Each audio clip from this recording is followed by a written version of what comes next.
बच्चे हैं, मेरे अब्बू हॉस्पिटल में हैं, वो बीमार हैं। 5 से 6-7 महीने से किराए पे रहती हूँ। मेरे अब्बू मेरे सहारा थे 5 बच्चों के। इस वक्त वो 7-8 महीने से हॉस्पिटल में हैं, तो लिहाजा मेरी मदद की जाए। मैं बड़ी मजबूर हूँ और बहुत परेशान हूँ। मेरे वालिद साहब की और मेरी इमदाद की जाए।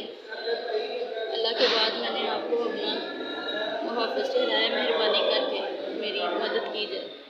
मैं बहुत परेशान हूँ।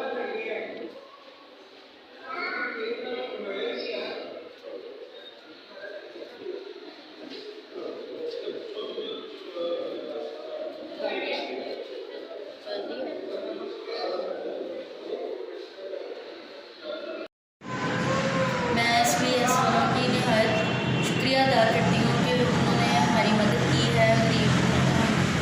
मेरे अब्बू हॉस्पिटल में थे, बीमार थे, तो उनसे हमने मदद मांगी थी, तो उन्होंने हमारी मदद की है। अल्लाह ताला उनके कारोबार में बरकत डाले, अल्लाह ताला उनको जज़ाए खैर दे, अल्लाह ताला उनको कारोबार में और इजाफ़ा करे। शुक्रिया, बहुत शुक्रगुज़ार होंगी कि उन्होंने हमारी आवाज़ सुनी है, हमारी मदद की है। SBS का मैं शुक्रिया अदा करती हूँ नहायत तहे दिल से, और उनको हमेशा दुआओं में याद रखूँगी।